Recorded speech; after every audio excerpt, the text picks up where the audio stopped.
और भगवान बुद्ध का धम्म हमें यह सिखाता है कि आपस में करुणा रखे, आपस में मैत्री रखे, आपस में एकजुटता रखे। परंतु हम लोग वो नहीं कर पाते हैं। वो इसलिए नहीं कर पाते क्योंकि अंदर स्वार्थ भरा हुआ है। देश में जब भगवान बुद्ध होते थे, जब भगवान बुद्ध का धम्म यहाँ पर लोग मानते थे, और जब लोग यहाँ पर सांची के स्तूप को नमन करने के लिए, वंदन करने के लिए, पूजा करने के लिए, अर्चना करने के लिए जब यहाँ पर आते थे, उस समय एक माहौल कैसे होगा। और आज के माहौल में अगर हम लोग देखेंगे तो आज भी हमारे स्तूप स्मारक बहुत ही भयावह स्थिति में पड़े हुए हैं।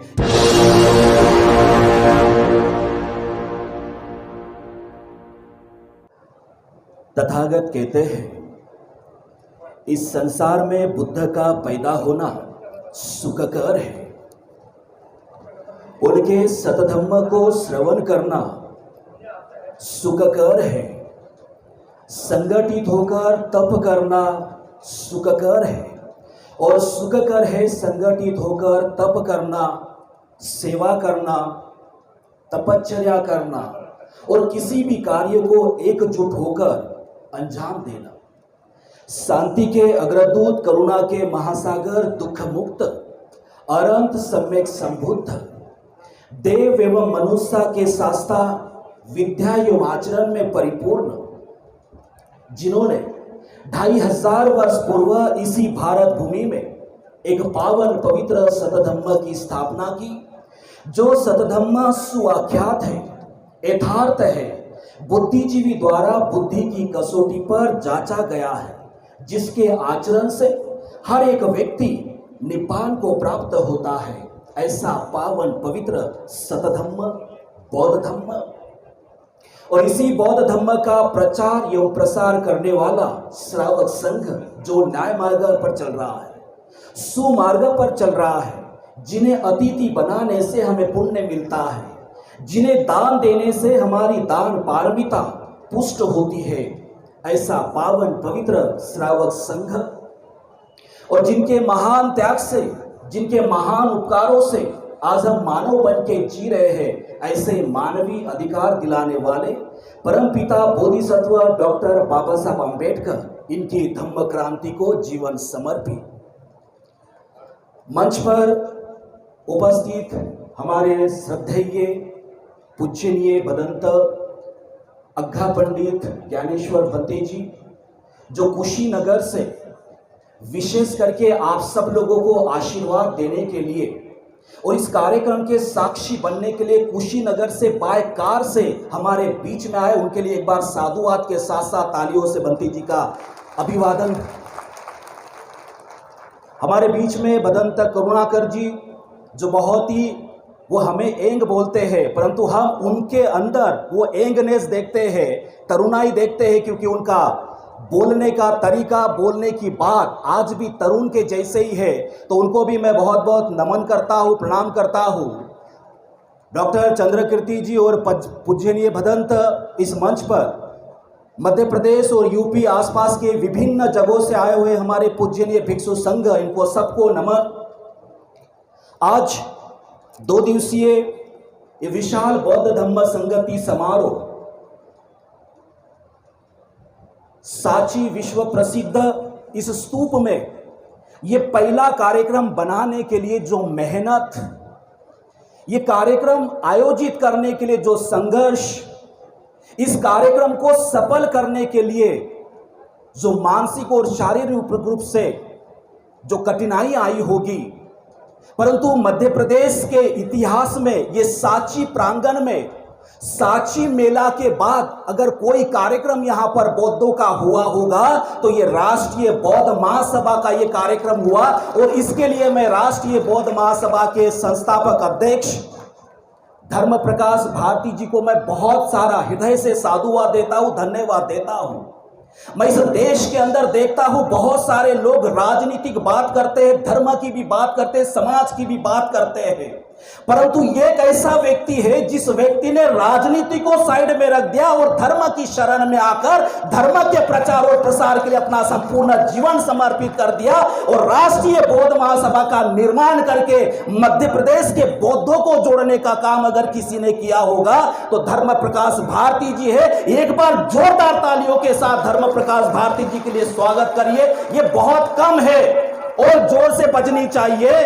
वो इसीलिए क्योंकि भारत के राजनीतिक लोगों को यह लगता है कि हम लोग राजनीति भी करें, धर्मगिरी भी करें और समाजगिरी भी करें। ये नहीं चलेगा।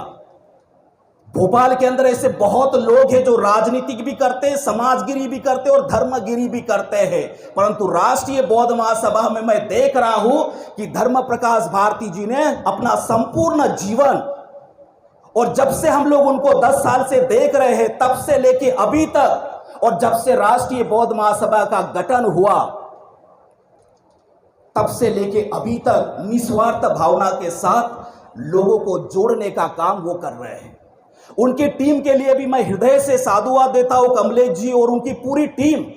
इस कार्यक्रम को सफल करने के लिए रात दिन वो लगे रहे। मैं हृदय से उनको भी साधुवाद देता हूं, क्योंकि समाज में काम करने वाले लोग बहुत कम हैं।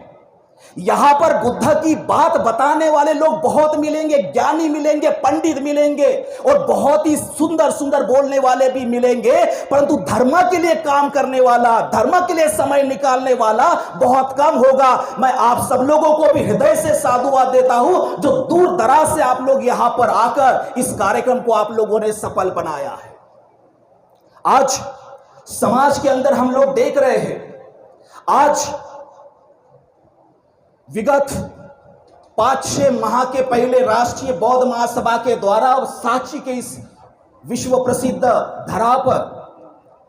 यह 2 दिवसीय अंतरराष्ट्रीय बौद्ध सम्मेलन रखने का कार्यक्रम पहले से आयोजित था, परंतु कुछ लोगों को यह लगता है कि मध्य प्रदेश में राष्ट्रीय बौद्ध महासभा ज्यादा नहीं बढ़े, राष्ट्रीय बौद्ध महासभा का ज्यादा वर्चस्व ना हो, और इसीलिए कुछ लोगों ने जो समाज के तो कहते हैं, धर्म के तो कहते हैं, परंतु उन लोगों को यह लगता है कि इसका अगर वर्चस्व अगर बढ़ जाता है तो अन्य संगठन, अन्य लोग क्या कर पाएंगे। और इसलिए आज भोपाल में भी एक कार्यक्रम रखा है काफी बड़े लेवल पर, और परंतु यहां पर जो आए हुए जो लोग हैं, सही मायने में अगर देखा जाए तो ये धम्म को समझने वाले, धम्म के मार्ग पर चलने वाले आप सही मायने में आप लोग हैं। मैं हृदय से आप लोगों को भी साधुवाद देता हूं, धन्यवाद देता हूं। आज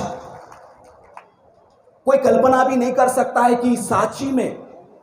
जहां पर किसी प्रकार की कोई व्यवस्था ना होने के बाद भी इतना बड़ा कार्यक्रम यहां पर बनेगा और इतनी तादाद में लोग यहां पर आएंगे, ये कल्पना भी किसी ने नहीं की। परंतु ये धम्म के प्रति समर्पण, धम्म के प्रति विश्वास और धम्म के प्रति अपना संपूर्ण श्रद्धा और अनुभव देकर जिस लोगों ने काम किया है उसका यह परिणाम है। तथागत भगवान बुद्ध की ये नगरी, जहां पर भगवान बुद्ध के शिष्य सारिपुत्र और मोगल्यान की पवित्र अस्थियां यहां पर रखी हुई है। इसके आसपास में सोनारी स्तूप है, इसमें सतधारा है, मुरल खुर्द है, यहां पर आसपास में विभिन्न स्तूप स्मारक है।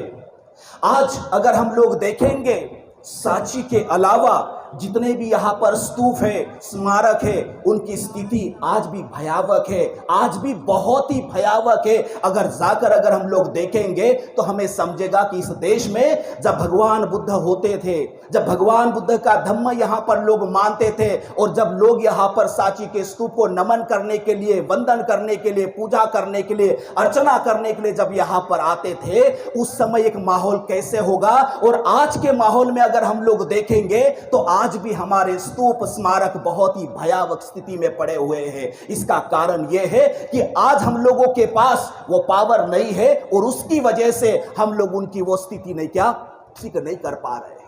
परंतु हम लोग उस स्थिति को ठीक कर सकते हैं। उस स्थिति को बदल भी सकते हैं, परंतु उसके लिए हम सब लोगों को एकजुट होना पड़ेगा। इस समाज के अंदर विभिन्न संगठन होंगे, विभिन्न लोग काम करने वाले होंगे, और हर एक व्यक्ति यही कहेगा कि मैं जो कर रहा हूं वो सबसे श्रेष्ठ कर है, मैं जो कर रहा हूं सबसे श्रेष्ठ है, मैं जो कर रहा हूं वही सबसे बेस्ट है। बहुत सारे लोग बोलेंगे, और दूसरा कहेगा कि वो जो कर रहे हैं वो गलत कर रहे हैं, वो जो कर रहे हैं वो सही नहीं कर रहे हैं, वो जो करता है बहुत ही गलत करता है। ये जो समाज के अंदर जो कुरीतियां आ रही है, ये मानसिक गुलामी जो हमारे अंदर आ रही है, इस मानसिक गुलामी का केवल और केवल एक ही अर्थ हो सकता है, और वो अर्थ होता है कि स्वार्थ है। और स्वार्थ होने की वजह से ही एक व्यक्ति दूसरे व्यक्ति के ऊपर